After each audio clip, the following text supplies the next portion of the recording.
About, I mean, if you close these shops down, then where are we going to buy? Now we're going to have to walk like miles and miles sometimes to the malls to buy.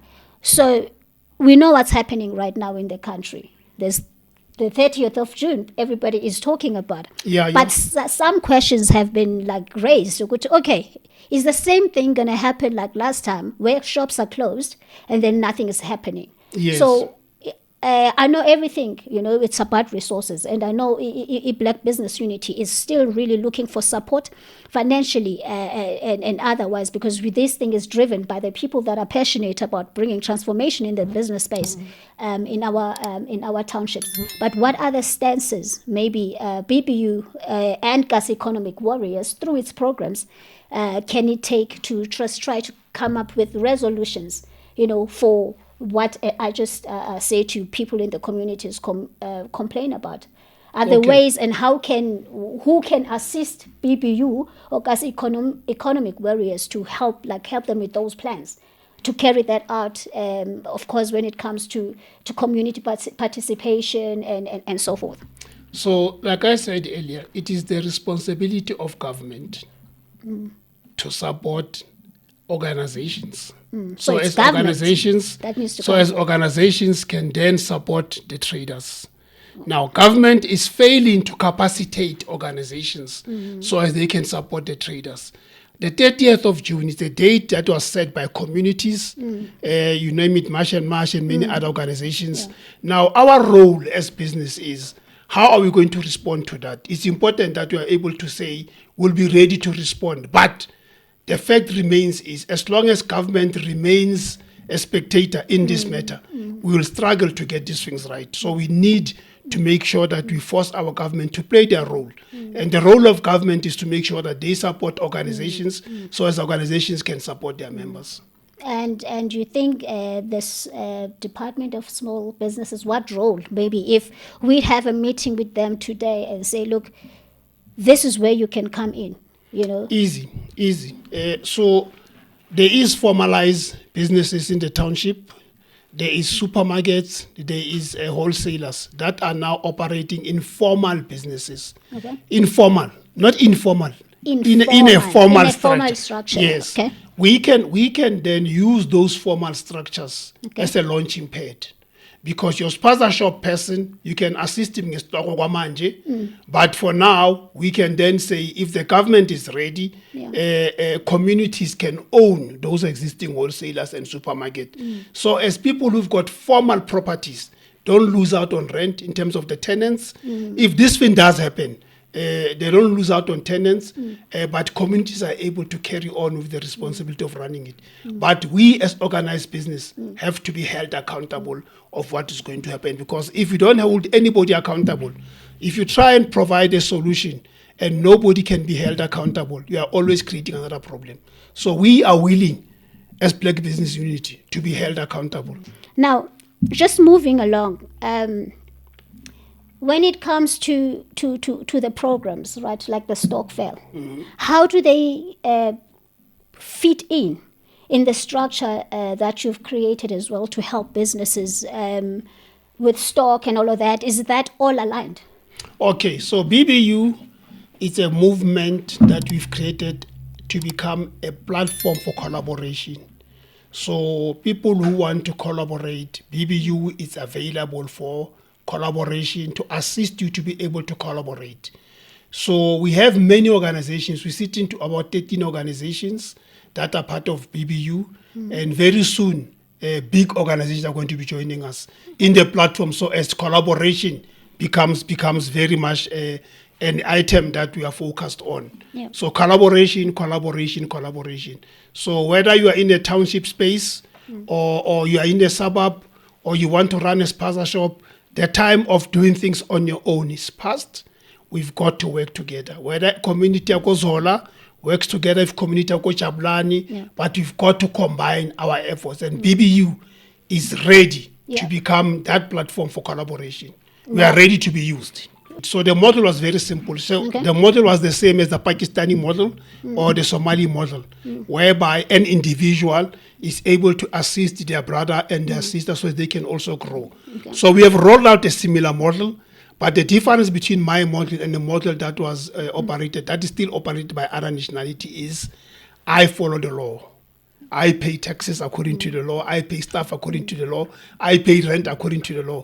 That's number one. Number two, I did not have national strength to compete with national entities because as we speak right now, in the township space, Pakistani operated national level, Somalia on national level, ShopRite national level, Pick and Pay national level. So we are the only ones that are still thinking we can do these things on our own, and that time has passed. Where do you see Black business unity in the next 5 years? Wow. So there are a lot of big businesses that are happening, be it locally and international. So one of our big efforts was to try and connect with organized Black businesses in the USA, in the UK, and we are busy trying to do that, to see that happening. And one of the new development that happened now is there's a 6th state or 6th region in Africa, which is called diaspora, and they also are Africans that are in diaspora. So we are also trying to engage them also to be part of the effort that we are doing as Black Business Unity. So we will be in the future maybe hosting international exhibitions and all of that. But there are issues that are very serious. Your ISCO, former ISCO, I don't know what is it called now. It's struggling to survive, and international funders are ready to assist it. And our partners that we are working with, we're still working with Russians. We're trying to get them on board into the country and all of that. So we are building international and local relationships. With all of this, there'll be jobs that will be created. I don't know if there's anything else that you want to add, if I've left anything out. Like I said, let me repeat this very important issue.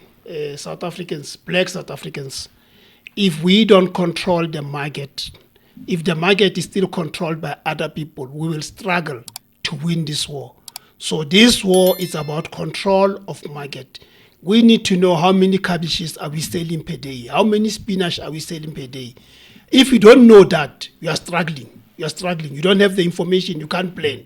So it's important that we win the supermarket space, we win the wholesaling space, then manufacturing becomes almost automatic.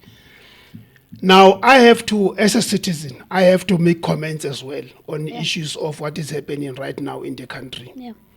And I am also a believer, one of the reasons why I'm doing the things that I do is because it's a calling, it's a tough thing to do when you're doing things and there's no money. Yeah. Instead of making money or getting, it's now taking out of your own pocket to keep it going. Yeah. So you got to do it because it's a calling.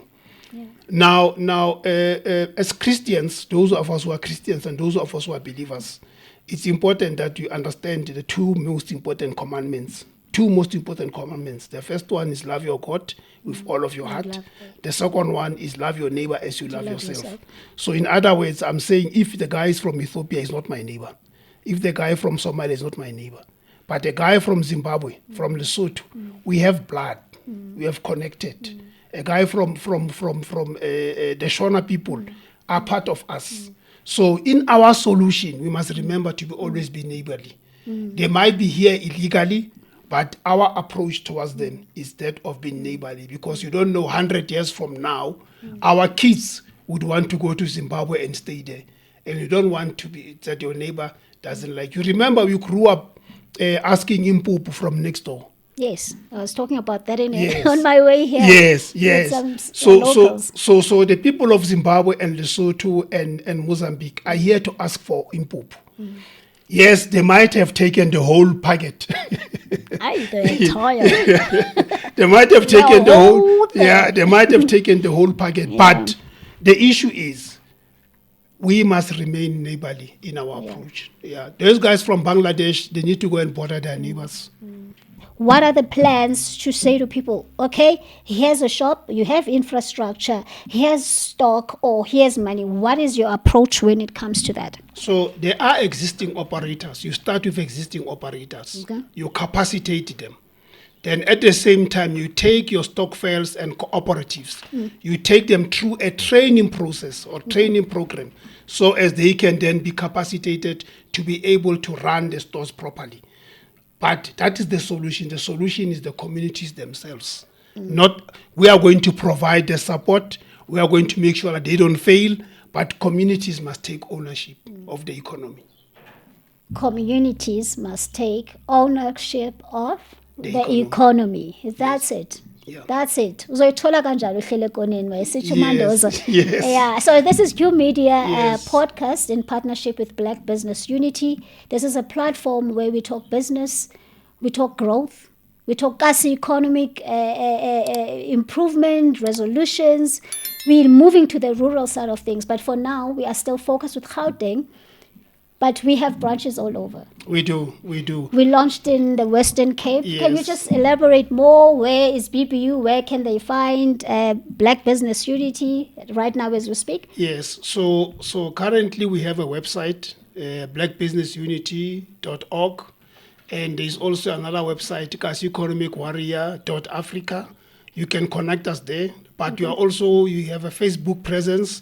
We can also talk to us on Facebook. We have places on Facebook where you can connect us.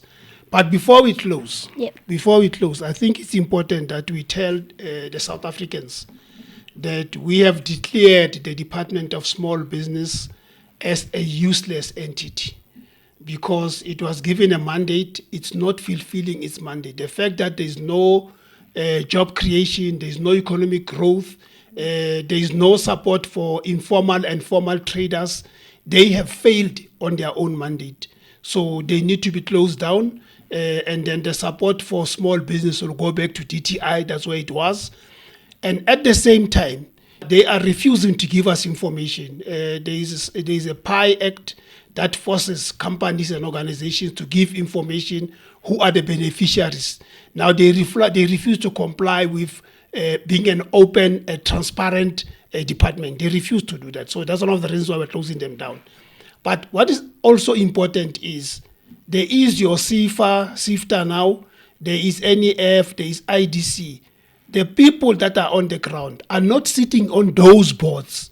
People wearing suits with whatever, they are sitting in those boards making decisions on behalf of the people.